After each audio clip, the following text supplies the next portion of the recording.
Boa noite. Hoje, vamos explorar um tema sombrio, mas fascinante da nossa história: as casas de trabalho vitorianas. Esses eram os locais onde os mais necessitados da Grã-Bretanha do século XIX acabavam se refugiando. E acredite, ao final desta conversa, você ficará grato pela sua cama confortável. Se você está gostando dessas narrativas, um like ou uma inscrição seria muito bem-vindo. Estou ansioso para saber de onde você nos ouve, então deixe um comentário com sua localização e que horas são por aí. É impressionante perceber como pessoas ao redor do mundo estão se aconchegando com isso. Agora, encontre um lugar confortável, respire fundo e deixe seu corpo relaxar. Vamos nos transportar para a Inglaterra vitoriana. Parabéns! Você acaba de despertar em uma casa de trabalho vitoriana na década de 1840. Seus olhos se abrem para a escuridão total. Não há aquele brilho suave da luz da rua filtrando pelas cortinas, ou o azul gentil do seu celular. É apenas escuridão. Suas costas doem. O colchão de palha sob você mal cobre as tábuas de madeira. O ambiente está repleto de respirações, muitas respirações, e tosse também. Você está cercado por dezenas de homens amontoados nesse dormitório, como sardinhas enlatadas. O cheiro não demora a atingir você. Corpos não lavados, o forte odor de urina dos potes compartilhados e uma fragrância institucional de sabão de cal, umidade e desespero. O frio é cortante, típico de fevereiro, penetrando nos ossos. O único cobertor fino que lhe foi dado é quase como papel toalha.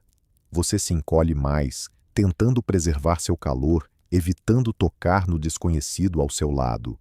As casas de trabalho eram uma realidade marcante na Grã-Bretanha vitoriana. Enquanto os ricos se exibiam em suas roupas luxuosas e erguiam fábricas, esses edifícios sombrios acolhiam aqueles que caíam nas frestas da sociedade. Eles geraram sofrimento a milhões e causaram vergonha a muitos mais. Você se move ligeiramente, buscando uma posição menos desconfortável, enquanto tenta compreender onde está e como funciona esse sistema. Para os pobres, os sem-teto, os desempregados e os doentes na Grã-Bretanha vitoriana, não havia assistência social ou um sistema de saúde disponível. A única alternativa era morrer de fome nas ruas ou se render à casa de trabalho como último recurso. Quando esses locais foram fechados em 1948, mais de 16 milhões de pessoas passaram por eles, lutando entre a pobreza e a indigência. Tragicamente, 5 milhões morreram dentro de suas paredes. Hoje, 1 em cada 10 britânicos tem alguma ligação familiar com esses lugares, evidenciando a importância deles na vida cotidiana das pessoas. Mas afinal, o que eram esses locais e por que eram tão temidos?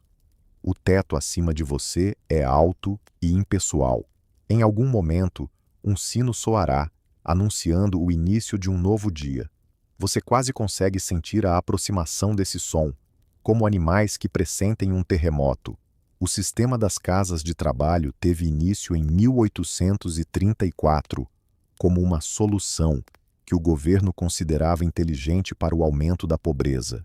A ideia era brutalmente simples: humilhar os necessitados para que não pedissem ajuda, envergonhá-los para que se sustentassem.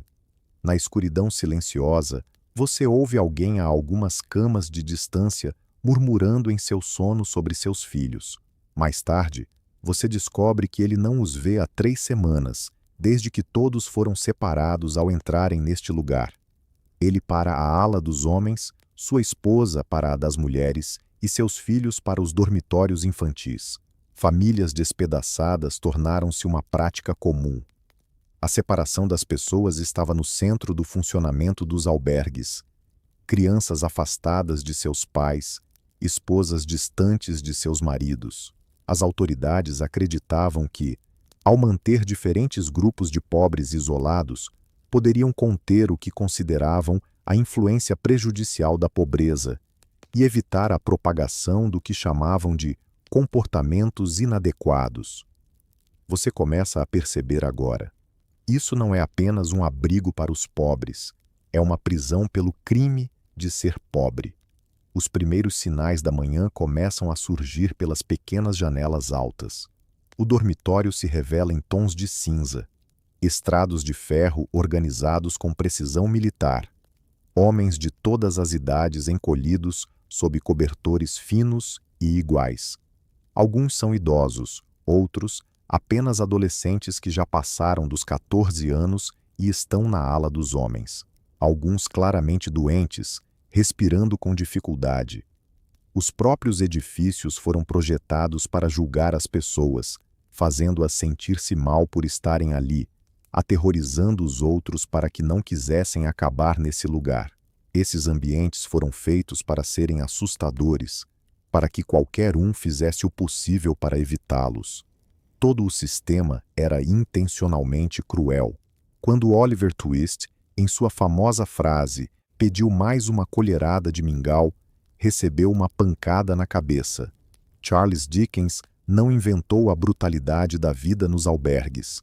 O sistema foi meticulosamente elaborado para garantir que a vida ali dentro fosse muito pior do que a miséria do mundo exterior. Você nota algo sobre os homens ao seu redor enquanto começam a se mover. Seus cabelos estão todos cortados bem curtos, quase raspados. Você levanta a mão e percebe que a sua situação é a mesma. Mais uma maneira de despojar sua identidade. Um homem robusto aparece na porta. O mestre. Seu rosto exibe uma expressão de crueldade indiferente. Sem pronunciar uma palavra, ele toca um grande sino de mão. O dia oficialmente começa. Levantem-se, levantem-se, ele brada. Formem fila para a lavagem.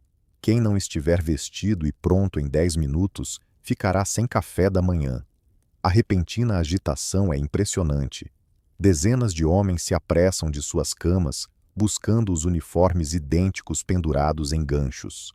Para os homens, é uma camisa listrada, calças mal ajustadas, um colete pesado, cuecas de lã e meias, um lenço e uma jaqueta áspera.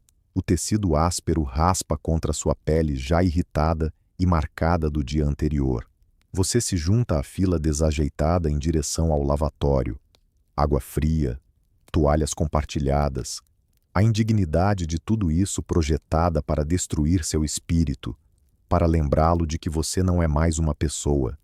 Você é um pobre, um peso para a sociedade. Em Glasgow, naquela mesma época, havia um homem chamado Patrick Macan, que representava exatamente o tipo de pessoa que as autoridades queriam atingir. Ele era um trabalhador que, assim como um terço da população da cidade, lutava para sobreviver na linha da pobreza. Mas em 1897, Patrick acabou na versão escocesa do albergue, a Casa dos Pobres. Ele era um dos milhares de trabalhadores imigrantes irlandeses que se aglomeraram em Glasgow na esperança de encontrar trabalho após seu país ter sido devastado pela fome. Patrick morava na área de Cowcaddens, um dos distritos mais pobres da cidade, junto com sua esposa e seus 8 filhos. Eles viviam em cortiços, dividindo o espaço com 40 a 50 outras pessoas. A família de Patrick tinha um único quarto com uma lareira e uma cama. Era tudo o que tinham. Sem aquecimento, expostos a correntes de ar e umidade. No final do século XIX, Cowcaddens registrava uma das taxas de mortalidade infantil mais altas da Europa. 1 em cada 5 crianças morria de doenças relacionadas à pobreza, incluindo 5 dos próprios filhos de Patrick. Você adentra a sala de jantar junto com os outros homens. O café da manhã é servido em um clima de silêncio pesado. Uma tigela de um mingau ralo, basicamente uma mistura aguada de aveia com água, e um pequeno pedaço de pão. Você recebe exatamente 180 gramas, enquanto as mulheres têm direito a apenas 150. Tudo é rigorosamente medido e controlado. O mingau tem um sabor de tristeza, mas a fome faz você consumir cada gota. Ninguém troca palavras. Conversar durante as refeições é uma regra inabalável. A casa de trabalho opera sob normas estritas, com punições severas até para infrações menores. Por um simples xingamento, os internos podiam ter sua já reduzida dieta restringida por até 48 horas. Para ofensas mais graves, o isolamento por 24 horas era uma possibilidade, com alimentação restrita a pão e água. Após o café da manhã, o verdadeiro propósito da casa de trabalho se revela: o trabalho. Um trabalho árduo e monótono, que drena a alma, desenhado para ocupar seu tempo e lembrá-lo do seu lugar. Os homens são enviados ao pátio de pedras, onde passarão horas quebrando grandes rochas em pedaços menores para a construção de estradas. As mulheres, por sua vez, são encarregadas de lavar roupas, esfregar pisos ou colher carvalho, desfiando cordas velhas em fibras para serem reutilizadas na construção naval, uma tarefa que deixa os dedos sangrando e doloridos. O trabalho não é apenas extenuante, é também fútil, destinado a desgastar você. O pátio é gélido no inverno e escaldante no verão. Não há intervalos. Espera-se que você trabalhe 10 horas por dia, 6 dias por semana, tudo para garantir seu espaço, seu mingau, seu cobertor fino. Em 1900, a expansão econômica fez da Grã-Bretanha a nação mais rica do mundo. No entanto, quase um terço da população urbana vivia na miséria. Para controlar o número de pobres que se tornavam dependentes do que hoje consideraríamos assistência social, os indigentes eram obrigados a passar pelo que se chamava de teste da casa de trabalho. Para se qualificar para a ajuda, precisavam estar dispostos a suportar esse regime, renunciando à sua liberdade, à sua dignidade e até às suas famílias. A casa de trabalho não era exatamente uma prisão. A porta estava sempre aberta e as pessoas podiam sair quando quisessem. Mas para muitos, não havia aonde ir. Para 1 em cada 10 que entravam, a única saída era em um caixão. Essa foi a realidade da família da apresentadora Fern Britton. Seu bisavô, Friend Carter, faleceu na casa de trabalho. Ele tinha um nome cristão curioso, Friend. E tudo o que fazia, fazia com dedicação, pois seus descendentes prosperaram. Como uma boa parte da população vitoriana da Grã-Bretanha, Friend ganhava a vida trabalhando na terra. A Revolução Industrial e o desemprego rural geraram tumultos em seu condado natal de Kent. Mas apesar do caos, Friend era um trabalhador esforçado e conseguiu evitar a casa de trabalho, mesmo na velhice. Em 1871, aos 64 anos, ele ainda estava em atividade. Um trabalho árduo que não era fácil para ele. Naquele período, vivia com sua filha Harriet. As pessoas dependiam umas das outras, especialmente dentro da família. A união familiar era fundamental, pois não havia apoio, pensões ou renda. Para os vitorianos, a unidade familiar era sagrada. Ao ameaçar desmantelar essas famílias, a casa de trabalho explorava os medos mais profundos da sociedade. Contudo, até as famílias mais fortes podiam ser derrotadas pela pobreza. Você faz uma pausa na sua tarefa de quebrar pedras, tentando aliviar suas costas doloridas por um instante. O supervisor não está à vista. Você ergue o olhar para os altos muros que cercam o pátio. Além deles, está a liberdade, mas também a fome. Ao menos aqui há comida, abrigo, o mínimo que se tornou um luxo para os realmente necessitados. Em 1879, o caçula dos 10 filhos de um amigo chamado Jesse adoeceu de angina, uma grave enfermidade cardíaca. A casa de trabalho era um dos raros locais onde os menos favorecidos podiam receber atendimento médico sem custo. Apesar das condições deploráveis do lugar, o amigo não teve outra alternativa senão levar seu filho para lá, como último recurso. Jesse permaneceu internado de janeiro a abril, aproximadamente 3 ou 4 meses.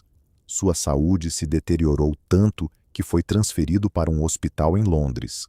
No entanto, O que seu pai não imaginava é que essa seria uma experiência ainda mais aterradora do que a própria morte. O sino do almoço toca. Você deixa o martelo de lado, aliviado. Suas mãos estão cobertas de bolhas e suas costas gritam de dor.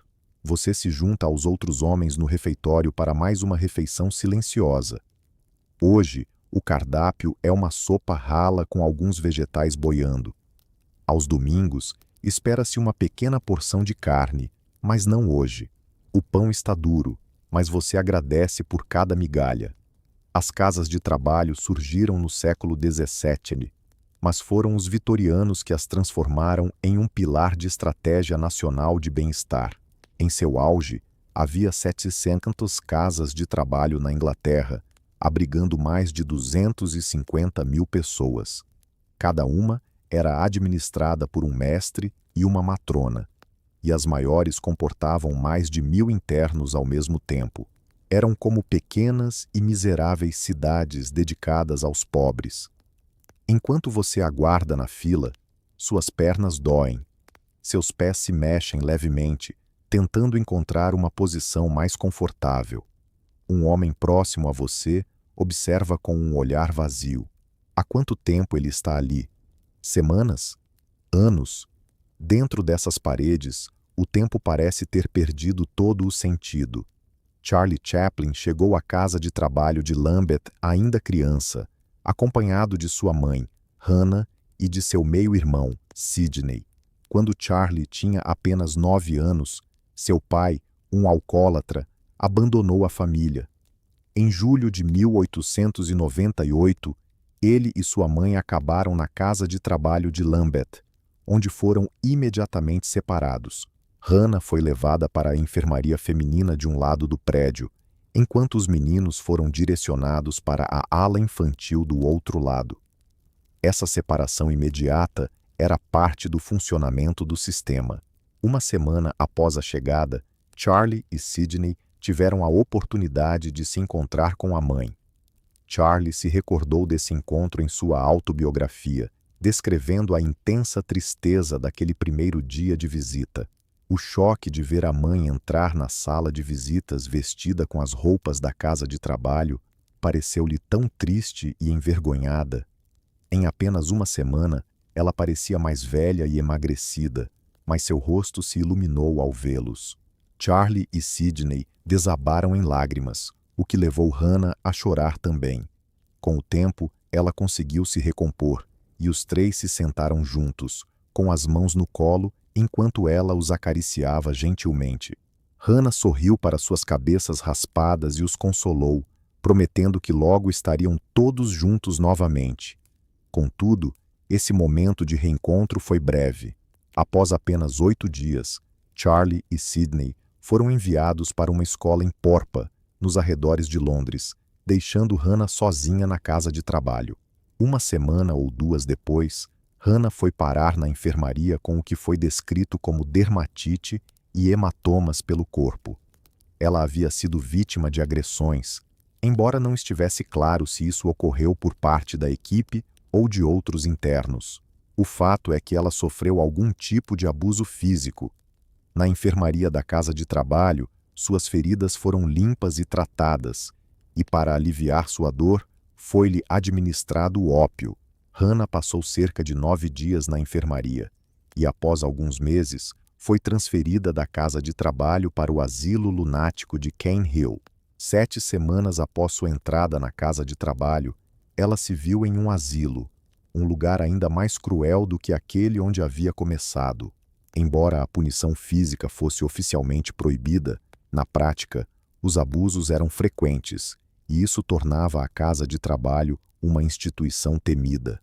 O sofrimento que se enfrentava ali não era apenas físico, mas também psicológico, pois a dignidade dos internos era constantemente desrespeitada. Você luta para manter os olhos abertos enquanto o horário do jantar se aproxima. O trabalho incessante, as manhãs cedo e as noites mal dormidas foram meticulosamente planejados para desgastá-lo. Seus músculos doem pela atividade a que não está acostumado, e seu estômago reclama, mesmo com as poucas refeições que têm. Os outros homens se movem como sombras. Alguns estão ali há anos, enquanto outros apenas passam por um momento difícil. Todos são marcados por essa experiência. Olhares vazios e abatidos, o sistema operando exatamente como foi concebido. O sino toca, anunciando o jantar, sua última refeição do dia. De volta ao refeitório, onde esta noite você tem apenas um pequeno pedaço de queijo e mais pão. Você come devagar, apreciando cada garfada, ciente de que não haverá mais nada até o amanhecer. Após a refeição, pode haver um breve momento em que é permitido sentar-se. Algumas casas de trabalho possuem pequenas bibliotecas com textos religiosos inspiradores, romances ou qualquer leitura que pudesse alimentar a imaginação ou o descontentamento. Então, é hora de voltar ao dormitório enquanto a escuridão se instala. Você se deita em seu colchão fino, seu corpo afundando no local. Cada músculo finalmente relaxa após um dia de trabalho árduo. Ao seu redor, homens já dormem, exaustos. O som de suas respirações cria um ritmo, subindo e descendo na penumbra. Suas pálpebras pesam, mas sua mente ainda se agita. Amanhã será igual, e no dia seguinte, uma rotina interminável que o punirá por ser pobre, lembrando-o de que a sociedade vê sua pobreza como um erro moral, ao invés de um resultado de circunstâncias muitas vezes fora de seu controle. Você se mexe ligeiramente, tentando encontrar uma posição mais confortável enquanto a chuva começa a tamborilar nas altas janelas. O sono finalmente começa a lhe chamar, neste lugar estranho e cruel que milhões chamam de lar. Sua respiração se torna mais lenta enquanto você fixa os olhos no teto, questionando-se sobre o que o amanhã trará, enquanto a casa de trabalho se entrega a um silêncio noturno, com o ocasional tosse ou ronco de seus companheiros de cela ecoando no sino no ambiente, compartilhando esse destino severo com você. A aurora parece quebrar mais cedo na casa de trabalho do que em qualquer outro lugar da Inglaterra. O sino o arranca de um sono que parece durar apenas minutos. Seu corpo protesta. Cada músculo lateja devido ao trabalho do dia anterior. Mas não há espaço para autopiedade. Não ali. O mestre já está gritando. Um novo dia na casa de trabalho vitoriana começa. Agora, vamos explorar o que realmente aconteceu com Jesse Carter após sua transferência para aquele hospital em Londres. O amigo de seu pai não fazia ideia do que aguardava seu filho. A condição de Jesse era tão crítica que ele faleceu no dia 1º de maio. Dada a dor que ele estava enfrentando, provavelmente foi um alívio que ele partisse. Porém, o que veio a seguir foi verdadeiramente horrível. Naquele tempo, o hospital estava ansioso para entender por que um jovem como Jesse teria morrido. Era uma época em que a medicina estava avançando e estudantes pagavam para dissecar corpos como o de Jesse. Se uma família tinha dinheiro suficiente, o corpo era devolvido a eles para que pudessem cuidar. Mas se não, ele seguia para a dissecação. De fato, muitos estudantes de medicina em hospitais teriam pago um bom dinheiro para ter a oportunidade de dissecar alguém como Jesse. A realidade era implacável para os que viviam na pobreza, e isso era visto como um crime na época. A consequência? Ser dissecado. Era como se a culpa de não conseguir escapar daquela situação caísse sobre você. A única forma de saldar sua dívida com a sociedade era se submeter à dissecação. O governo se preocupava com você em vida, desde que você pagasse sua dívida na morte. Naqueles tempos, dissecação não se resumia a cortes superficiais. Fotografias da época revelam a brutalidade com que os corpos eram desmembrados. As famílias dos pobres tinham motivos mais que válidos para temer o que aconteceria com os corpos de seus entes queridos após a morte. O amigo Carter deve ter sentido um desespero profundo ao saber que Jesse havia sido transferido para Londres. O asilo já era uma situação difícil, mas pelo menos estava ao alcance de casa. Agora seu filho estava a quilômetros de distância e a comunicação entre as instituições era quase inexistente. Embora o amigo tenha se reencontrado no asilo aos 91 anos, sua família conseguiu, de alguma forma, reunir dinheiro suficiente para garantir que ele tivesse um funeral cristão digno ao falecer. Eles não permitiriam que seu corpo fosse entregue aos anatomistas. Não importava o quão pobres fossem. A visão vitoriana sobre os pobres era surpreendentemente cruel. Eles eram tratados como se fossem menos que humanos, quase de uma espécie diferente. O asilo não tinha o objetivo de ajudar as pessoas a se reerguerem. Na verdade, era um lugar para punir aqueles que eram pobres. Você se alinha com os outros homens para o café da manhã. O mesmo mingau. Um pequeno pedaço de pão. Você observa um recém-chegado, ainda não quebrado pelo sistema, fazendo uma careta ao provar a comida. Com o tempo, você mal percebe isso. A fome é um tempero mais poderoso do que o sal jamais poderia ser.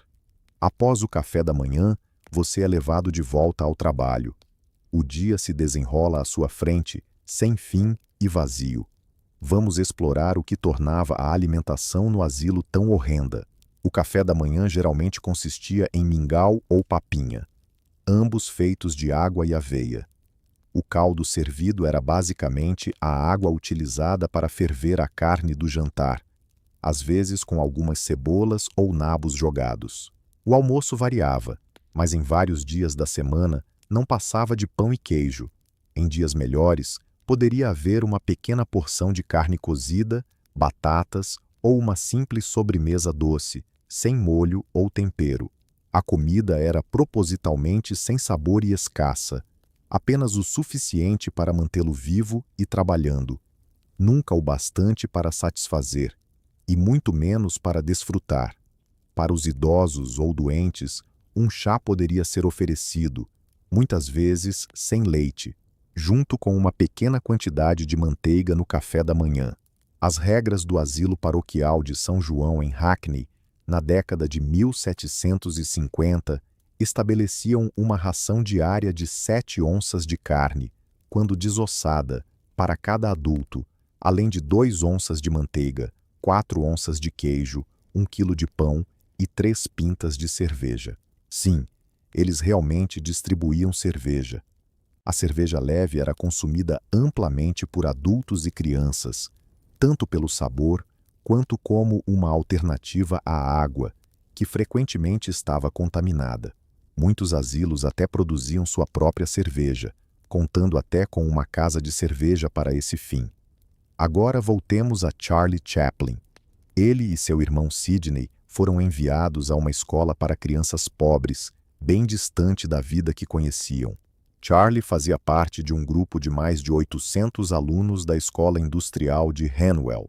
Além de aprender a ler e escrever, as crianças eram ensinadas a trabalhar em ofícios como marcenaria, metalurgia e alfaiataria, preparando-as para o futuro no mercado de trabalho.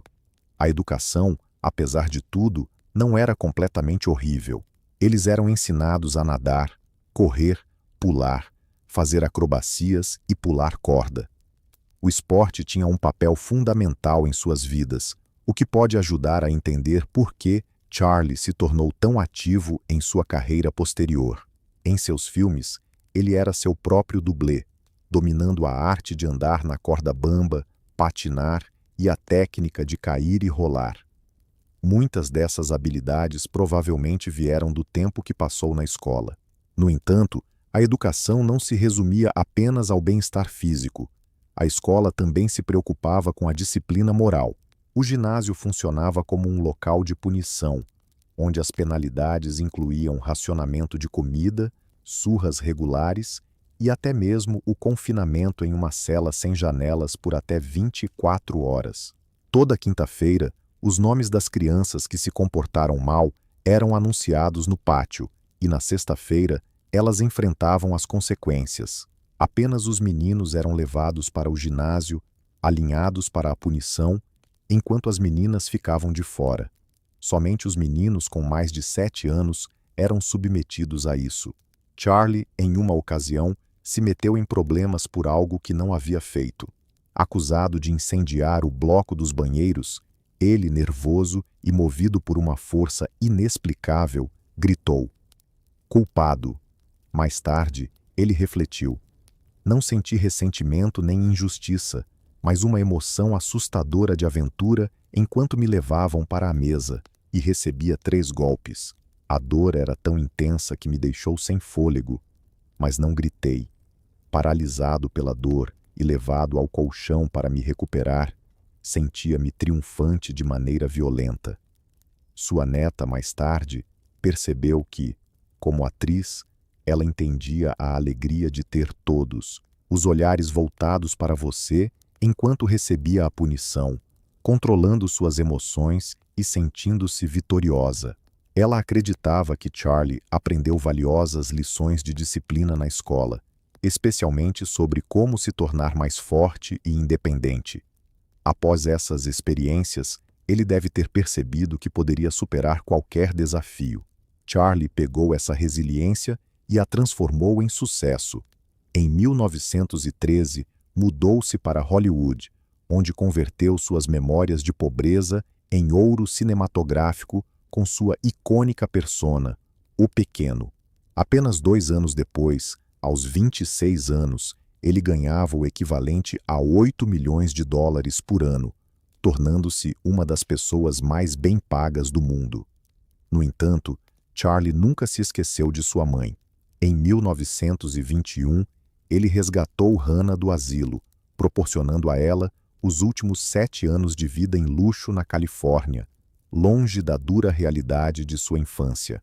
Enquanto isso, em Glasgow, o bisavô de Brian Cox, Patrick Mackan, enfrentava uma grave lesão que o deixou incapacitado e desempregado aos 40 anos. Viúvo, ele se viu criando sozinho seu filho, Samuel, de apenas 6 anos. Patrick e Samuel tornaram-se rostos conhecidos nos portões da casa dos pobres, sempre entrando e saindo. Patrick se inscrevia, enfrentava bronquite, permanecia alguns dias internado e, assim que estava melhor, era novamente expulso. Durante 14 anos, ele viveu essa rotina angustiante, enquanto sua saúde se deteriorava cada vez mais. As autoridades nunca lhe ofereceram o atendimento médico necessário. Na verdade, o consideravam um simulador, alguém que tentava enganar o sistema. Essa era a classificação oficial: simulador e outros de caráter duvidoso. Acreditavam que Patrick não merecia ajuda, que sua doença não era real. O sistema vitoriano categorizava as pessoas em 2 grupos, os pobres dignos e os pobres indignos, e decidiram que Patrick não se enquadrava na primeira categoria. Em 1911, um médico o considerou insano. Com 54 anos, Patrick foi internado no asilo Gartner. Naquele período, ele era parte dos 45 mil idosos e doentes que foram retirados das casas de trabalho e levados para instituições, pois as autoridades não sabiam mais como lidar com eles. Imagine a loucura. Em apenas 4 anos, essas mesmas pessoas estariam enfrentando metralhadoras em uma guerra que não escolheram. A injustiça é de tirar o fôlego. O sino do meio-dia ressoa e você se dirige novamente ao refeitório. Suas costas já estão cansadas. Suas mãos ardem após horas quebrando pedras. E o dia ainda está longe de acabar. Barbara Taylor Bradford, uma das romancistas mais bem pagas da Grã-Bretanha, nunca soube do passado da sua família nas casas de trabalho até receber o rascunho de sua biografia. Ao ler que sua avó, Edith Walker, e sua mãe, Freda, tinham estado em uma casa de trabalho, ela não conseguiu conter as lágrimas. Freda nunca mencionara isso. Edith levou a filha Freda à casa de trabalho de Ripon, em Yorkshire, quando ela tinha apenas 6 anos. O que levaria uma mãe a fazer algo assim? A resposta estava na certidão de nascimento de Freda. O nome do pai estava em branco. Freda era uma criança ilegítima. E não parou por aí. Edith teve mais 2 filhos, todos sem pai reconhecido. O segundo nasceu na própria casa de trabalho. Sua família rejeitou Edith por ter filhos fora do casamento.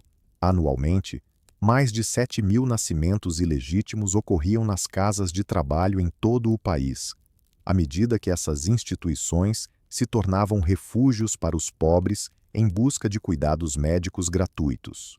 De volta ao pátio de pedras, a tarde parece se estender sem fim.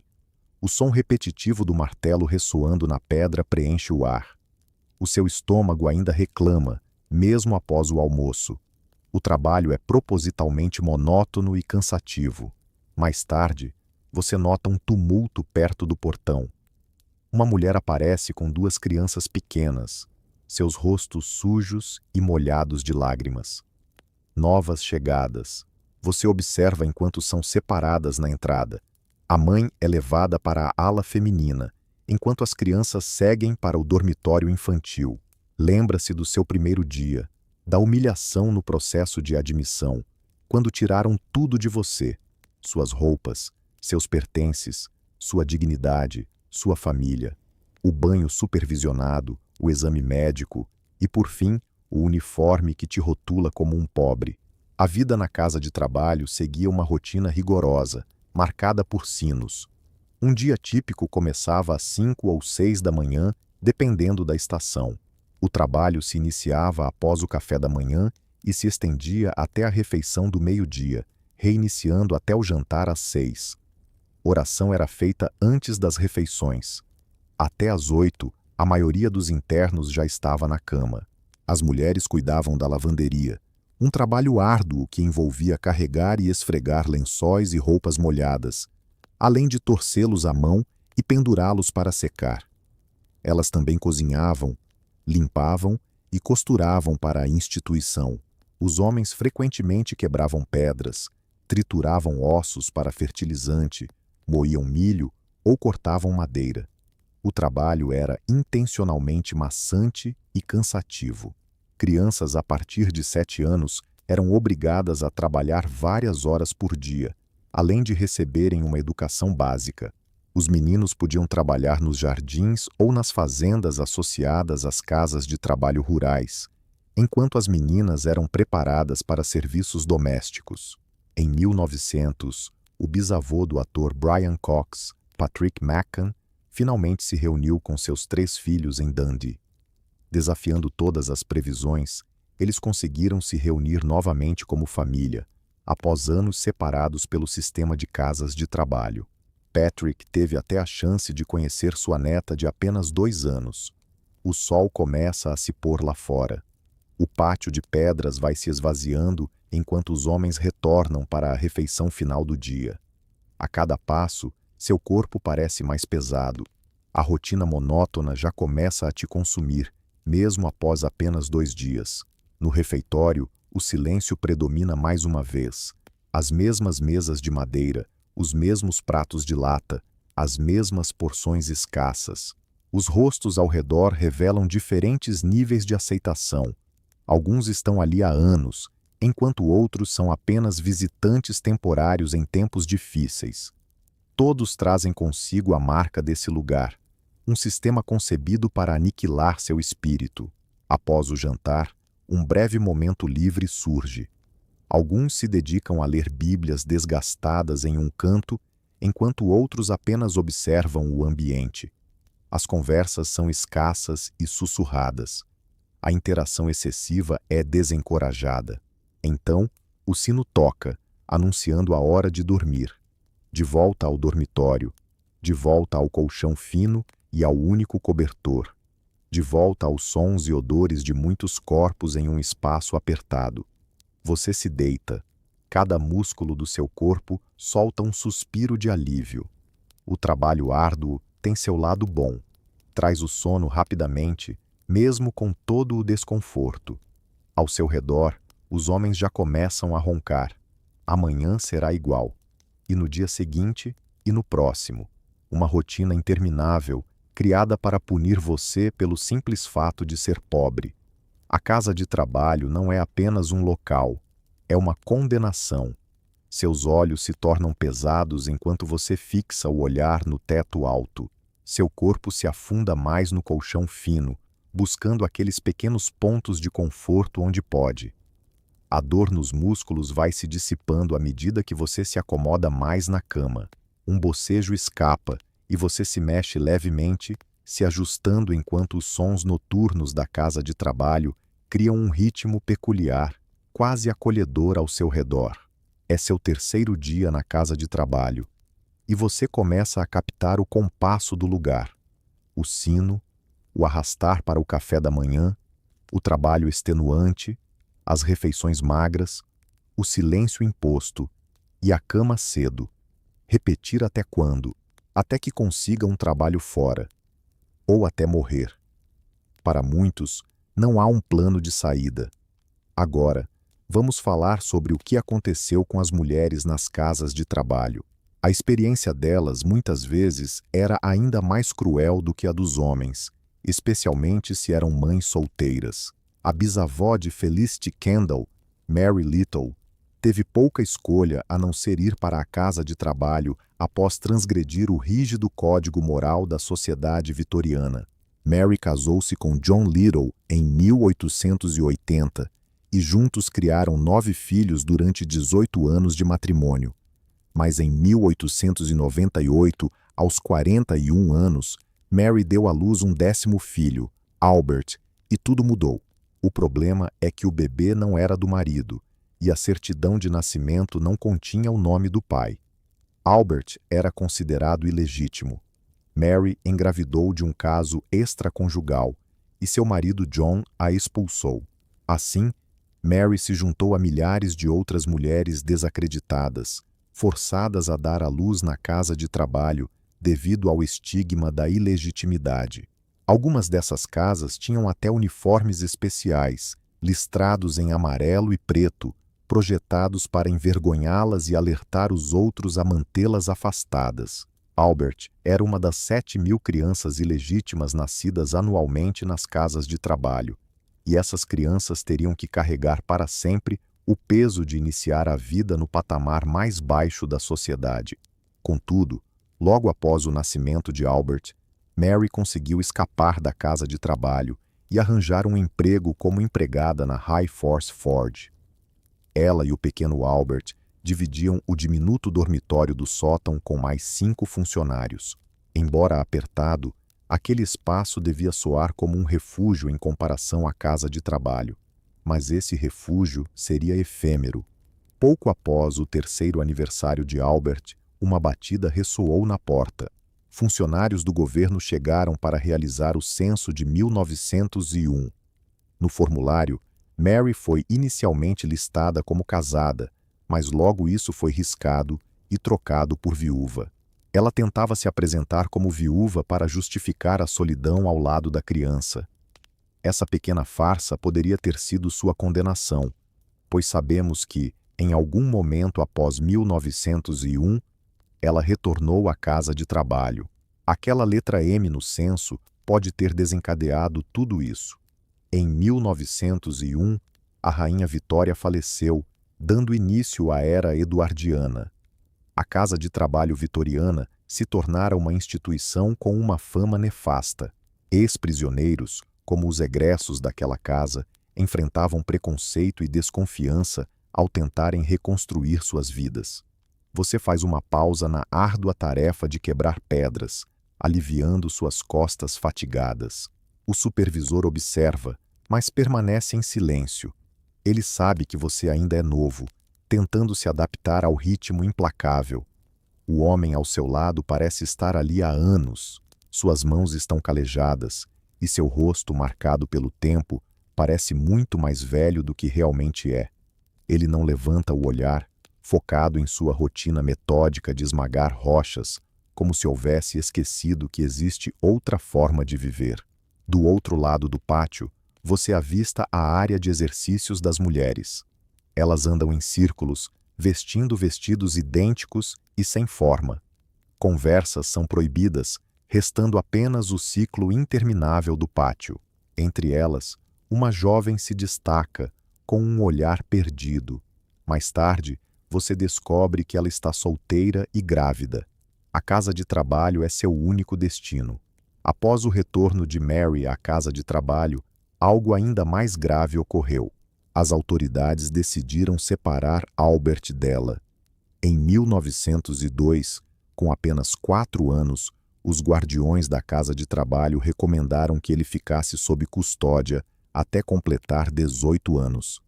Albert foi encaminhado para a casa de trabalho em Ulverston, Cumbria. Essa era uma nova prática que surgira.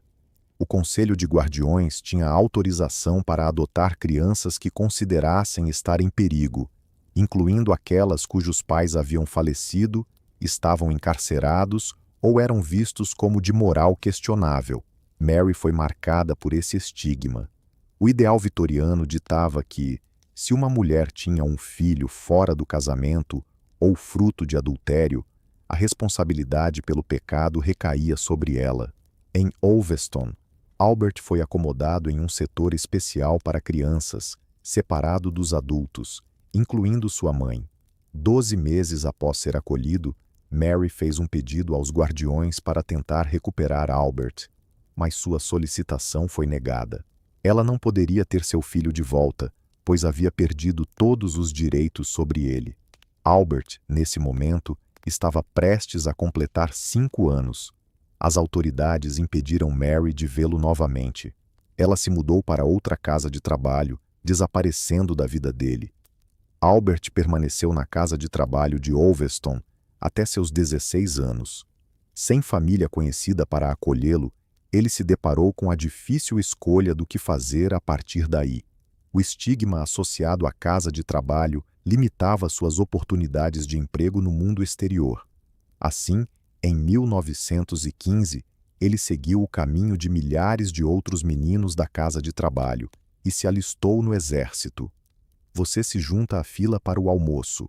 A fome eclipsa a dignidade enquanto aceita o pouco de um ensopado aguado. Hoje, um pedaço de cartilagem flutua nele. Uma sensação de gratidão quase patética invade você ao saborear aquele pequeno pedaço de proteína. O pão, embora duro, traz nutrientes. Cada migalha é devorada com avidez. À mesa, você escuta as conversas sussurradas ao seu redor. Falar não é permitido, mas os detentos sempre encontram formas de trocar informações entre si. Você descobre que o sábado é dedicado ao banho. Uma vez por semana, todos serão levados para um banho comunitário sob a vigilância de alguém. Aqui, a privacidade é uma ilusão. Você também toma conhecimento da ala dos vagabundos, um espaço separado da casa de trabalho principal, destinado àqueles que estão apenas de passagem. Os sem-teto podem pernoitar por 1 ou 2 noites, mas devem realizar alguma tarefa em troca de comida e abrigo. As condições nesse local são ainda mais precárias do que no prédio principal. Enquanto isso, na Escócia, um novo modelo de cuidado infantil estava sendo experimentado. Em vez de criar crianças carentes dentro da casa de trabalho, elas eram acolhidas por famílias distantes, oferecendo-lhes a oportunidade de uma nova vida. O bisavô de Brian Cox, Patrick Macan, tentou que seu filho, Samuel, fosse acolhido. Inicialmente, o pedido foi negado, mas quando Samuel completou 10 anos, as autoridades cederam e concordaram em enviá-lo para uma família na Ásia. Samuel foi uma das mais de 6.000 crianças acolhidas por famílias na Escócia anualmente. Com uma forte tradição de bem-estar comunitário, muitas crianças escocesas tiveram a chance de recomeçar, livres da pobreza. O sucesso do cuidado infantil nas casas de Crofter levou à adoção desse modelo na Inglaterra no final do século XIX, pavimentando o caminho para o sistema moderno de lares adotivos. Enquanto isso, uma política ainda mais radical de bem-estar infantil começava a ganhar força, enviando crianças pobres para o outro lado do mundo. Os irmãos da mãe de Barbara Taylor Bradford, filhos de sua avó Edith, que se casou com John Simpson após deixar a casa de trabalho, acabaram de volta na Ripon Workhouse em 1924, após a morte da mãe. Norman, Francis e Edith foram liberados para os cuidados da NPCC, a Sociedade Nacional para a Prevenção da Crueldade contra Crianças, e posteriormente colocados sob a custódia do Dr. Barnardos, uma instituição de caridade dedicada a cuidar de crianças órfãs e abandonadas. Usando sua influência, conseguiram retirar as crianças Simpson da Ripon Workhouse e enviá-las para as colônias, migrando para New South Wales, na Austrália. Os tios e tias de Bárbara foram enviados para as colônias como parte de um esforço que remonta ao século XVIII, destinado a realocar crianças pobres a milhares de quilômetros de distância de suas famílias e de suas origens. No total, 150 mil crianças foram enviadas ao exterior sob esse esquema, com o último grupo deixando a Grã-Bretanha em 1967. Desde então, houve um reconhecimento oficial da crueldade dessa política de migração forçada. Em 2010, o primeiro-ministro Gordon Brown fez um pedido formal de desculpas a todas as famílias afetadas. A mãe de Bárbara, Freda, faleceu sem ter a chance de rever sua irmã. O último registro conhecido de Edith pela Barnardos indicava que ela ainda vivia na Austrália Ocidental em 1937. O dia se arrasta. Suas mãos estão cobertas de bolhas devido ao trabalho de quebrar pedras. Suas costas doem e sua garganta está seca. A água é racionada, distribuída em horários específicos. A sede é apenas mais um desconforto a ser suportado. Você observa as paredes da casa de trabalho. Elas são altas, mas não impossíveis de escalar. Às vezes, algumas pessoas conseguem escapar, mas para onde ir sem dinheiro, sem referências e com o estigma da casa de trabalho pesando sobre você? A liberdade pode ser mais assustadora do que a própria catividade. Por ora, você tem comida e abrigo. Isso é mais do que muitos conseguem do lado de fora. Esse é o cruel dilema da pobreza, ter que optar entre escolhas ruins sem alternativas viáveis à vista. Vamos falar sobre Albert, o tio-avô de Felicity Kendall. Depois de se alistar no exército, ele foi enviado para a linha de frente em 1916, exatamente na véspera da Segunda Grande Batalha em Ypres, que se transformou em um verdadeiro massacre. Albert teve uma sorte extraordinária. Ele havia acabado de retornar do treinamento no Reino Unido e não enfrentou combate imediato, mas depois participou de diversas batalhas importantes. É impressionante que ele tenha conseguido sair ileso de tudo isso. Após a Primeira Guerra Mundial, o governo ofereceu a Albert e a todos os outros soldados que retornavam passagens gratuitas para a Austrália. A economia britânica estava em crise e, para um garoto de orfanato, a imigração era uma oportunidade de recomeçar longe do estigma da pobreza. Um total de 17 mil ex-soldados aceitou a oferta para se estabelecer como colonos e pioneiros. Albert embarcou rumo à Austrália em 1922. Ele aproveitou ao máximo essa nova chance e acabou adquirindo sua própria fazenda. Casou-se com uma australiana chamada Rachel e se tornou um agricultor próspero. Mas o que realmente chama a atenção é o que ele fez em seu certificado de casamento. Ele registrou John Little, o marido de Mary, que o havia expulsado ao descobrir que ela estava grávida de Albert, como seu pai. É uma reviravolta e tanto. Ele reconstruiu sua família no papel, colocando John e sua mãe no mesmo nível que ele, legitimando-se de certa forma. Isso foi de extrema importância. Ele veio do nada, era considerado ilegítimo e estava no fundo da sociedade, sem respeito, mas conseguiu conquistar a admiração de todos. E ainda mais surpreendente, o testamento de Albert revela que ele deixou uma quantia para sua meia-sobrinha na Inglaterra. É provável que ele tenha restabelecido contato com a família de John Little em algum momento, possivelmente após retornar da guerra. A guerra realmente transformou tudo. Talvez a família tenha percebido que, após os horrores do conflito, Albert agora representava algo diferente para eles, visto que se tornou um veterano condecorado, que serviu e sobreviveu. Após toda a trama de segredos, mentiras, traições e deslealdades, Albert conseguiu se reconciliar com sua família. Ele faleceu como um homem bem-sucedido, tanto emocional quanto financeiramente. Em 1914, as autoridades do asilo tinham conseguido moldar uma geração de jovens saudáveis a partir de crianças menos favorecidas. Estigmatizados e indesejados, o destino natural para os meninos criados em instituições era o exército. O momento havia chegado para que eles se apresentassem em prol do país, oferecendo-se em massa para lutar na Primeira Guerra Mundial. O sino do jantar toca, mais uma refeição em silêncio, mais horas de inatividade forçada antes de dormir. A rotina diária nunca muda. Alguns afirmam que a monotonia é ainda mais difícil de suportar do que a fome ou o trabalho árduo. As mentes começam a se esvaziar, focando apenas no imediato. A próxima refeição, o próximo sino, a próxima ordem. Com o tempo, o asilo passou por transformações.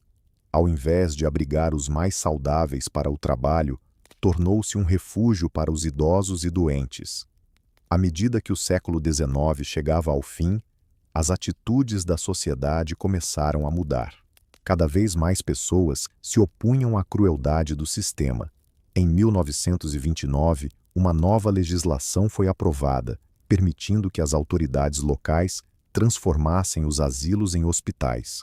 No ano seguinte, os asilos foram oficialmente fechados, embora a quantidade de pessoas ainda dependentes do sistema significasse que levaria anos até que todos desaparecessem de fato. Na verdade, a casa de trabalho conseguiu se manter até a era moderna, mesmo após o término da Segunda Guerra Mundial. Apenas com a criação do NHS em 1948 é que a última casa de trabalho fechou suas portas, já que suas funções foram absorvidas pelo sistema de bem-estar social. Você se encontra deitado em um colchão fino, olhando para o teto. Seu corpo se afunda um pouco mais na cama dura e, de alguma forma, está mais confortável nesta noite do que na anterior. Músculos que antes protestavam agora apenas se queixam suavemente. Você está se adaptando. O corpo humano tem essa capacidade impressionante. Ao seu redor, os sons do dormitório formam uma estranha canção de ninar. A respiração de vários homens, uma tosse ocasional e o farfalhar de cobertores finos. Seus olhos começam a pesar, mas sua mente ainda está cheia de tudo o que viu e aprendeu. O que o amanhã reserva? Provavelmente, mais do mesmo. Você se mexe um pouco, tentando encontrar uma posição mais confortável, e o colchão de palha estala sob seu peso. Sua respiração vai se acalmando à medida que ouve a chuva batendo nas janelas. A casa de trabalho mergulha em um silêncio noturno, e o único som que se destaca é o ronco suave de seu companheiro de cela, que compartilha essa dura realidade com você. Já se passou mais de uma semana desde que você está na casa de trabalho. O choque inicial se transformou em uma aceitação monótona. Seu corpo se ajustou ao trabalho árduo, à comida escassa e à cama desconfortável, mas sua mente ainda luta contra a opressiva monotonia e a perda da liberdade. O café da manhã é sempre o mesmo: mingau insípido e levemente salgado, acompanhado de um pequeno pedaço de pão. Você come de forma automática, consciente de que precisará de energia para o dia que está por vir. As orações matinais são conduzidas pelo capelão, um homem de olhar severo que parece acreditar que a pobreza é uma falha moral e não uma mera circunstância. A religião teve um papel significativo na vida da casa de trabalho, com orações dirigidas aos pobres antes do café da manhã e após o jantar todos os dias. Agora, vamos explorar o que ocorreu com Jesse, o filho do amigo Carter. Após sua morte no hospital de Londres, uma mensagem foi enviada a Kent para avisar a família. Para eles, isso gerou um enorme dilema, não apenas em relação ao corpo, mas também sobre a vida após a morte de Jesse, um assunto que preocupava bastante naquela época. O que mais os aterrorizava era o que aconteceria nas salas de dissecação. A dissecação não era apenas um corte superficial. Era um processo brutal e profundo.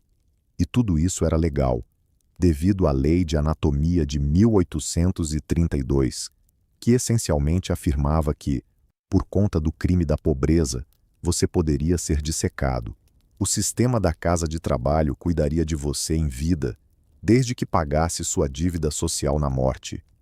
Muitos veem os vitorianos como pessoas filantrópicas, religiosas e bondosas. No entanto, se você vivesse na linha da pobreza, era visto como escória. Você era considerado um criminoso por não conseguir ascender na vida, e por isso era penalizado de tal forma que seu corpo era entregue à ciência após a morte. No início do século XX, a Grã-Bretanha avançava rapidamente em direção à modernidade.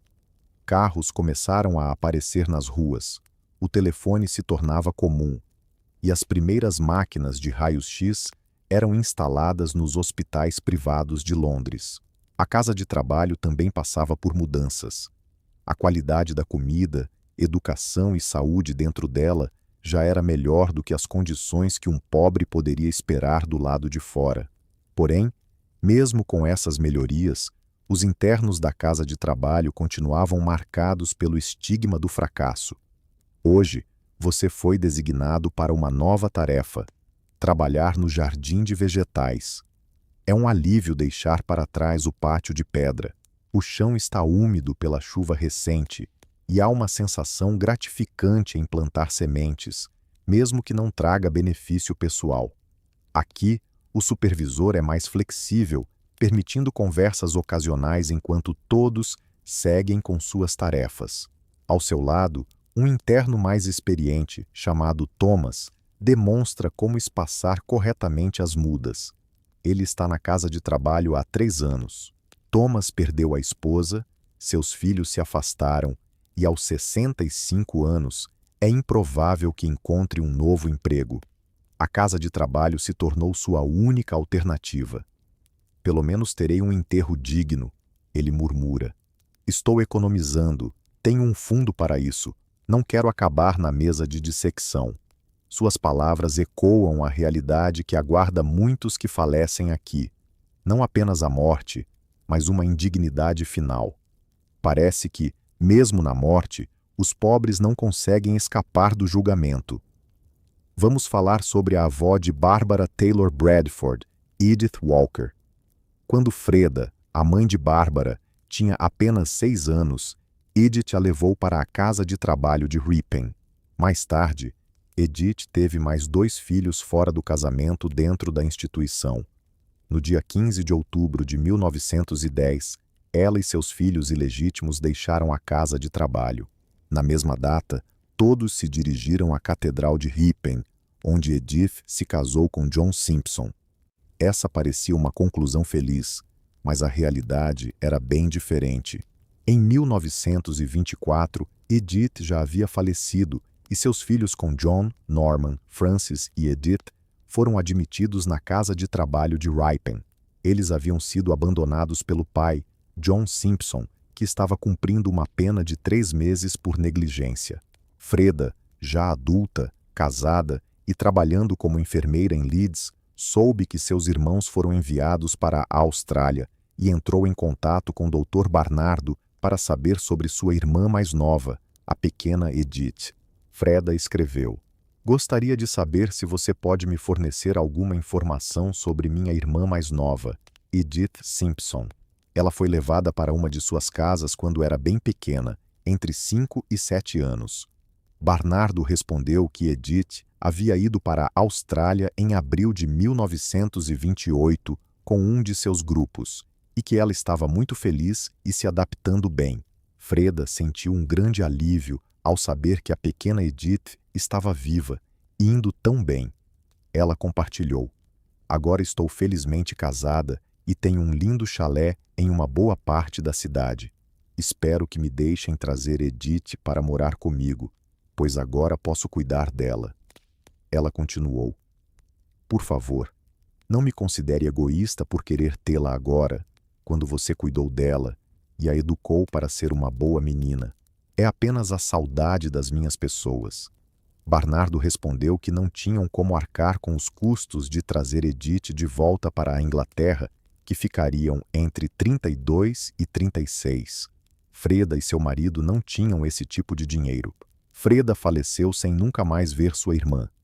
O último registro de Bernardo sobre Edith indicava que ela ainda vivia na Austrália Ocidental. Em 1937, o sino do meio-dia ressoa. Você lava as mãos na bomba de água fria, enquanto a sujeira do jardim se acumula sob suas unhas. O refeitório permanece silencioso como sempre. A comida de hoje está ligeiramente melhor, um caldo ralo com mais legumes do que o habitual. Talvez alguns deles tenham vindo do jardim onde você estava trabalhando. Você observa um homem no final da mesa. As mãos dele tremem levemente enquanto se alimenta, e seus olhos inquietos percorrem a sala. É um novo chegado, ainda se adaptando ao impacto do local. Você se recorda da sensação que teve há poucos dias, como rapidamente nos ajustamos a novas realidades, mesmo que sejam sombrias. Após o almoço, chega a hora de retornar ao jardim. O trabalho manual é cansativo, mas muito mais agradável do que a monotonia de colher carvalho ou quebrar pedras. Aqui, pelo menos, os resultados do seu esforço são visíveis. As fileiras organizadas de mudas prometem colheitas futuras, e há uma esperança nisso.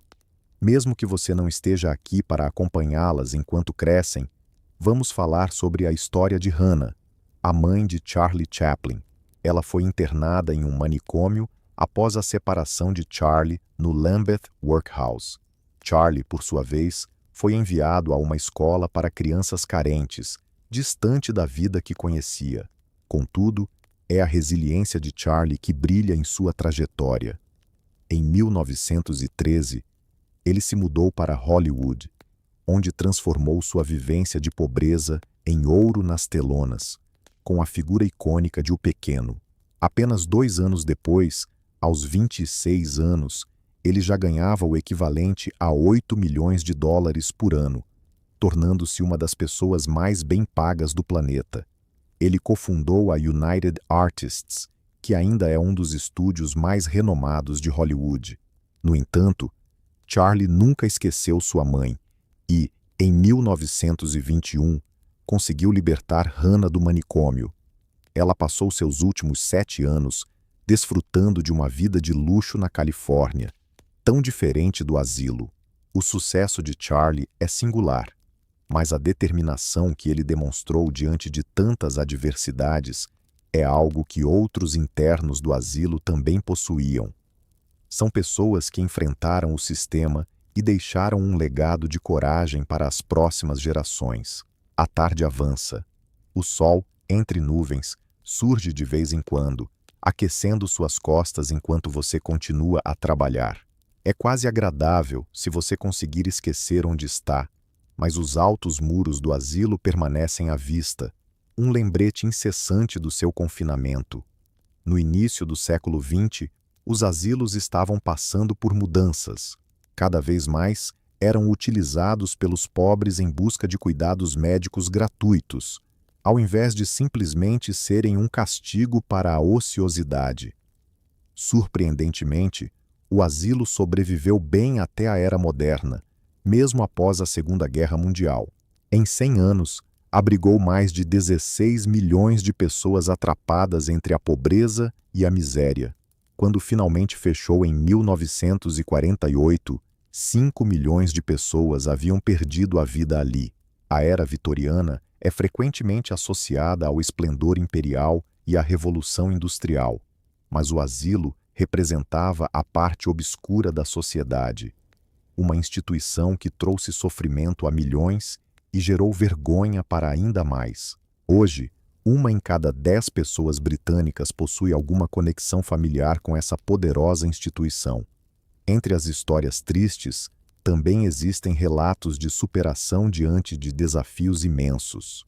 Vamos voltar ao tio-avô de Felicity Kendall, Albert. Ele saiu de suas origens no asilo e alcançou sucesso na Austrália. Porém, Sua história também tem um lado triste que ainda não exploramos. Quando Albert foi levado ao asilo aos 4 anos, sua mãe, Mary, teve outro filho, Claude, que tinha apenas 18 meses.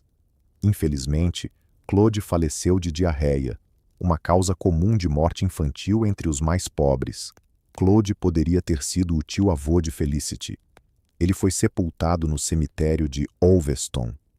Quando Felicity visitou seu túmulo, deixou pedras sobre ele, já que, sendo judia, optou por não deixar flores. Ela ponderou: o que realmente me marca na história da Mary é a tragédia que a envolve. É, sem dúvida, a maior tragédia, mas após enterrar o pequeno Claude, talvez ela tenha sentido um alívio ao saber que Albert estava a salvo, sendo bem cuidado. Outra forma de Mary ter reagido como mãe poderia ter sido: meu Deus, e se ele adoecer e eu não puder estar ao seu lado, segurando sua mão e passando a mão em sua testa?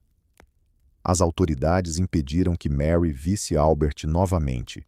Ela foi transferida para outro abrigo e desapareceu da vida dele. Albert permaneceu no abrigo de Ulverston até seus 16 anos. O sino do jantar ressoa. Você se junta à fila com os outros homens, adentrando o refeitório.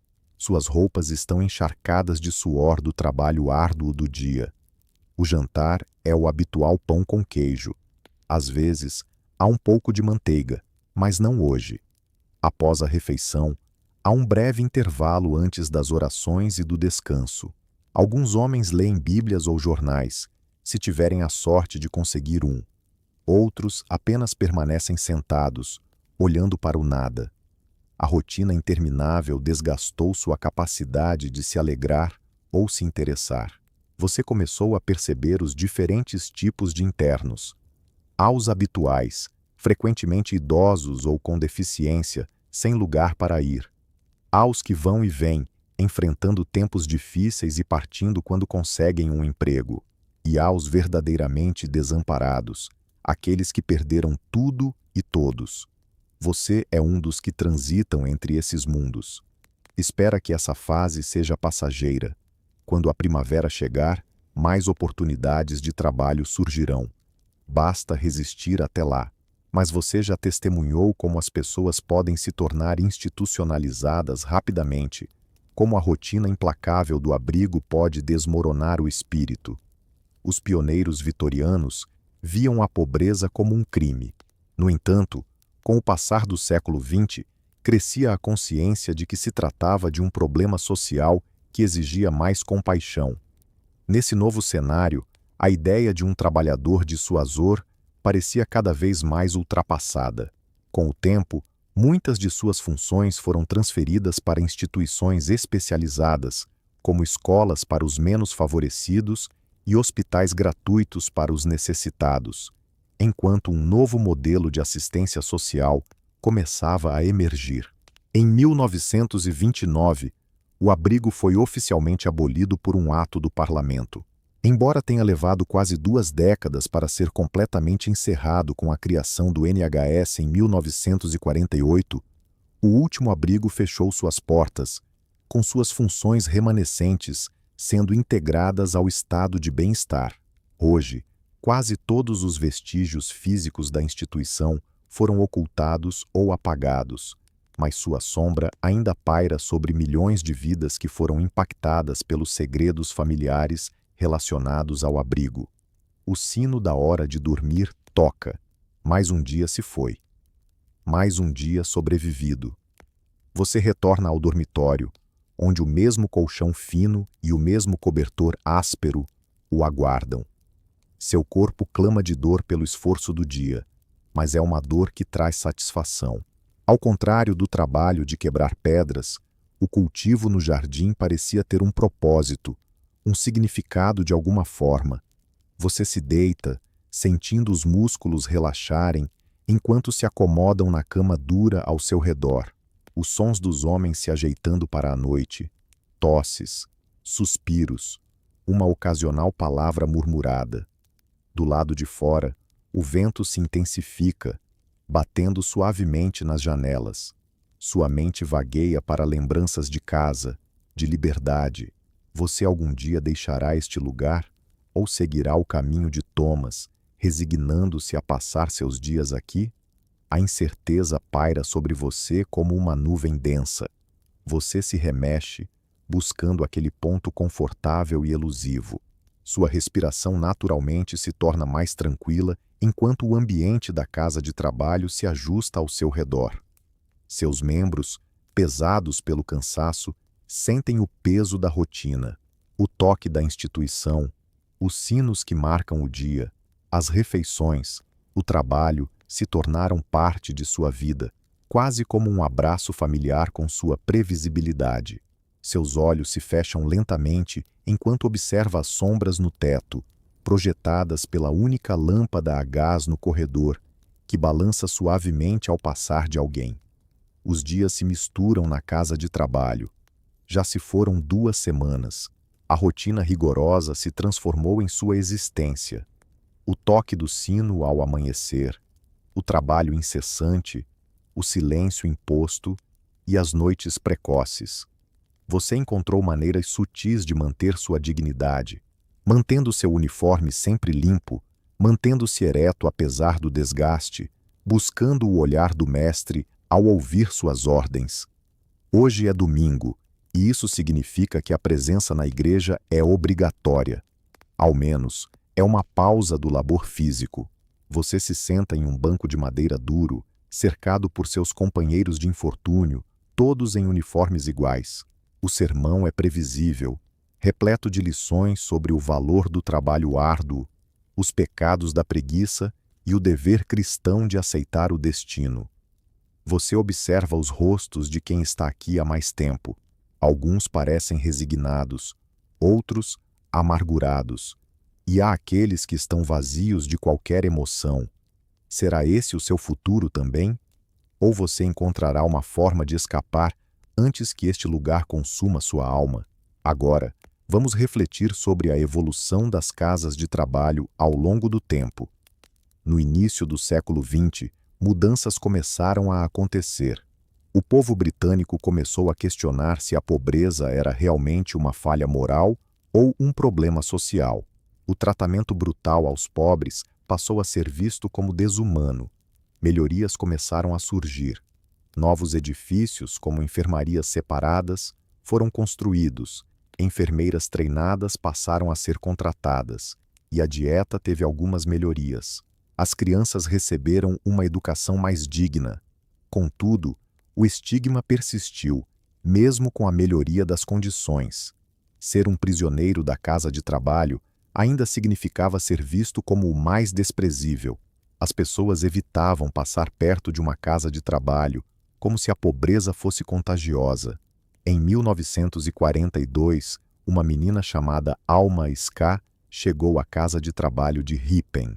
Tinha apenas 6 anos, a mesma idade que a mãe de Barbara Taylor Bradford quando esteve lá. Mesmo na década de 40, as condições continuavam severas. Alma lembrava-se do medo, das más recordações, de ter que usar papelão nos sapatos para ir à escola, pois a casa de trabalho não fornecia calçados adequados. Quando cresceu, Alma estava determinada a garantir que seus filhos nunca enfrentassem a vergonha e a privação que ela conheceu. Ela afirmou: "Meus filhos não usaram roupas de segunda mão como eu. Tudo o que eu vesti foi doado. Se algo chegasse para eles, era descartado. E assim, garanti a eles uma vida melhor. Ah, sim, sempre sapatos Clark, sempre roupas Ladybird. Eles tiveram tudo. Meus filhos." A mãe de Barbara Taylor Bradford disse algo semelhante: "Quero que você tenha a vida que eu deveria ter tido." Bárbara frequentemente se perguntava o que sua mãe realmente quis dizer. E agora, acredita que era sobre estar na casa de trabalho de Ripon. Essa vivência deu à sua mãe a determinação e a força para assegurar que Bárbara tivesse uma vida diferente, com oportunidades que ela mesma não teve. Após o almoço, há um momento raro de alegria. Uma hora livre no pátio. O clima está ameno para fevereiro, quase primaveril. Você se senta em um banco, sentindo o sol suave em seu rosto. São esses pequenos prazeres que te mantêm firme. O sabor do chá levemente adoçado, que às vezes é servido aos domingos, é um lembrete de que, mesmo nas dificuldades, há espaço para um pouco de doçura. O breve instante de calor no banheiro, logo antes da água fria chegar. Uma palavra gentil, ocasional de um colega de cela. Amanhã, você foi escalado para a lavanderia. Um trabalho árduo que envolve carregar lençóis molhados, operar a prensa e respirar o vapor e os vapores de sabão agressivos. Mas pelo menos é um trabalho interno, longe do vento cortante que transforma o pátio de pedras em um lugar insuportável durante o inverno.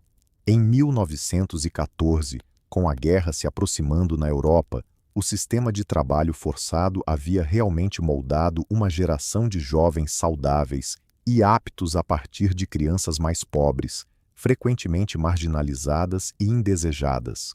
O destino natural para meninos criados em instituições era o exército. Quando a Primeira Guerra Mundial irrompeu, milhares de meninos de casas de trabalho se alistaram. Era a oportunidade de escapar, de demonstrar seu valor e, talvez, de encontrar uma nova vida após o fim do conflito. Muitos nunca retornaram.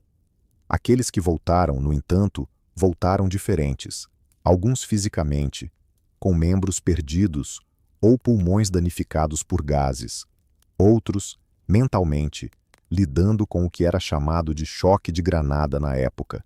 A guerra transformou a sociedade britânica de maneiras profundas. As barreiras de classe começaram a se misturar. A experiência compartilhada do sofrimento gerou um sentimento de unidade nacional, levando as pessoas a questionarem se aqueles que lutaram pelo seu país deveriam realmente ser condenados ao trabalho forçado em momentos de dificuldade. Brian Cox reflete sobre a história de seu bisavô, Patrick McCann. O que eles enfrentaram é de cortar o coração. É realmente triste. Meu bisavô simboliza uma epidemia de pobreza e luta para dar sentido à sua vida. É evidente que ele tenta lidar com seu filho e preservar sua própria dignidade. Patrick era apenas um homem preso em um sistema brutal. Mas sua narrativa, assim como a de milhões, acabou impulsionando mudanças. A injustiça não poderia ser ignorada para sempre. O sino do jantar soa.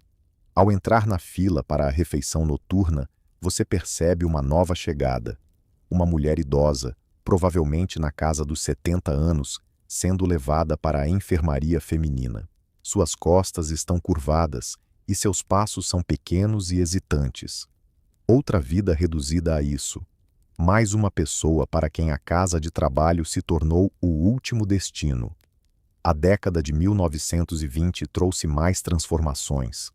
As uniões de leis de pobres foram extintas, e a responsabilidade pelas casas de trabalho passou para as autoridades locais.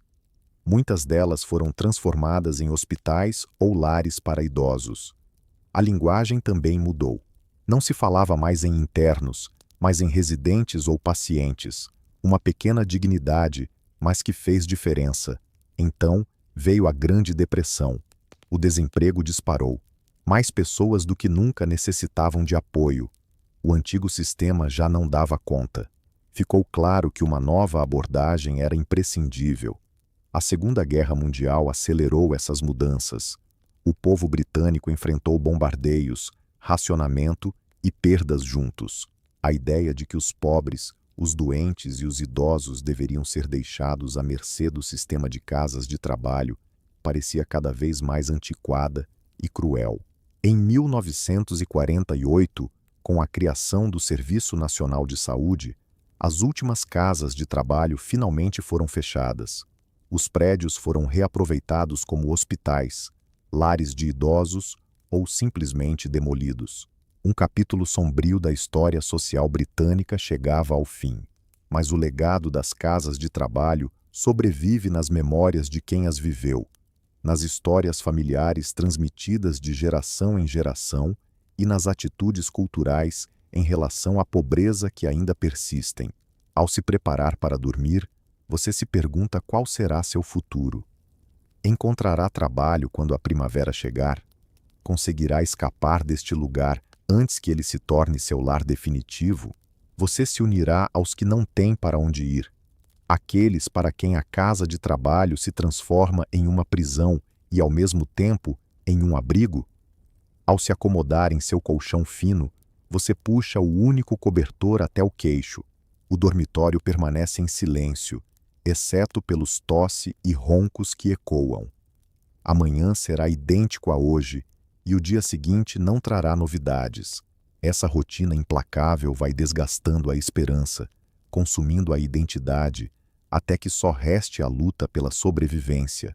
Contudo, mesmo nesse lugar, a dignidade humana se manifesta em pequenos atos de bondade entre os internos, na determinação de preservar um senso de si mesmo, apesar dos uniformes e regras, e nos sonhos de fuga e de dias melhores que surgem nas longas noites.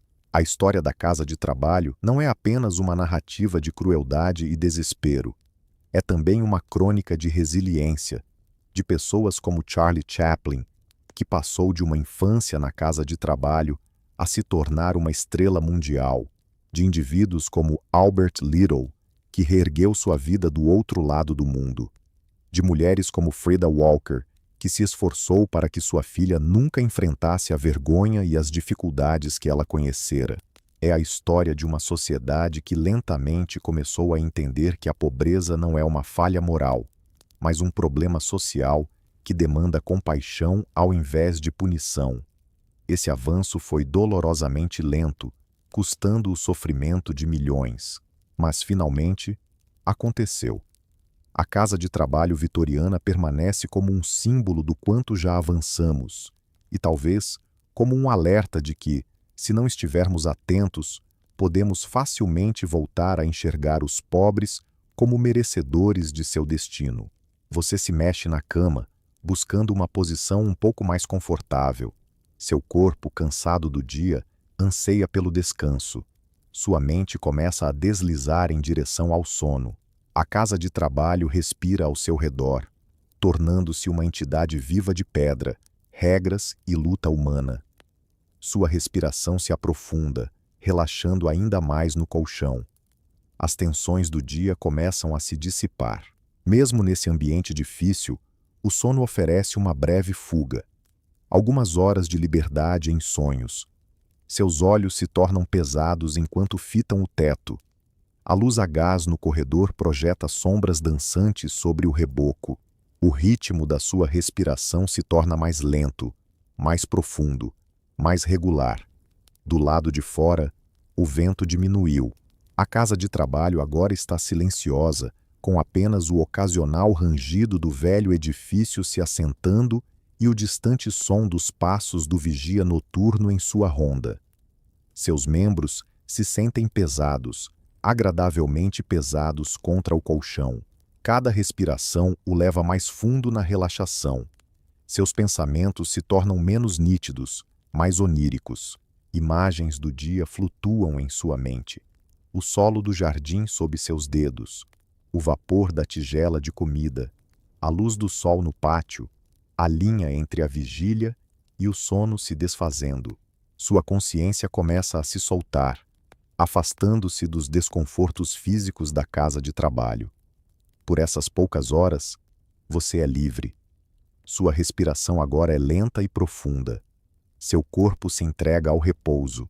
Os sons ao seu redor vão se apagando à medida que o sono se aproxima. A casa de trabalho guarda inúmeras histórias de dor e sobrevivência, de crueldade e momentos de bondade, de vidas limitadas pela pobreza e pelo julgamento social. Mas amanhã será um novo dia. Quem sabe traga uma carta com boas notícias de trabalho. Talvez a primavera chegue cedo, trazendo novas oportunidades e a chance de partir. Ou quem sabe você encontre pequenos momentos de conexão com seus companheiros de cela que tornem os dias mais leves. Mas por enquanto, há apenas o conforto do descanso. Seus olhos se fecham completamente. Sua mente se entrega ao acolhedor abraço do sono. A tensão se dissolve em seu rosto. Suas mãos se soltam. Os ombros se desprendem da tensão. O sono se aproxima de forma suave, envolvendo você como um cobertor mais aconchegante que qualquer um encontrado na casa de trabalho. Sua respiração se alinha ao compasso de um sono profundo. Por algumas horas inestimáveis, você não é mais um residente da casa de trabalho. É apenas um ser humano em paz. As histórias daquela casa continuarão a ser narradas, passando de geração em geração, um testemunho da crueldade e da resiliência humanas. Mas por agora, neste instante, existe apenas a serenidade do sono, uma fuga temporária das dificuldades, um breve alívio antes que um novo dia comece na casa de trabalho. Sua mente mergulha mais fundo, a consciência se esvai como a última luz do crepúsculo. Os sonhos começam a se delinear nas bordas da sua percepção, levando você para além das paredes da casa de trabalho, longe das regras severas e da comida escassa, longe da identidade imposta a você. No reino do sono, você é livre. Sua respiração flui profunda e calmamente. Seu corpo se entrega completamente ao relaxamento. Toda a tensão acumulada na casa de trabalho se dissolve, enquanto você se afunda em um sono restaurador. O mundo se desvanece. As preocupações desaparecem. Resta apenas o suave ritmo da sua respiração e o calor acolhedor do sono. E ao se entregar a esse estado, surge a sensação de que tudo isso também passará, que a casa de trabalho, por toda a sua capacidade de dominar seus dias, não pode capturar seus sonhos, que além dessas paredes, uma nova vida aguarda. Mas por agora, existe apenas o sono, um sono profundo e reparador. Seu corpo se entrega totalmente a ele, enquanto a noite o envolve como um manto protetor. Durma agora. Descanse intensamente. Deixe a casa de trabalho e suas dificuldades para trás, pois no sono, ao menos, você é verdadeiramente livre. Sua respiração desacelera, sua mente se aquieta e você se afasta para a tranquila escuridão do sono, deixando a casa de trabalho para trás até que a luz da manhã retorne.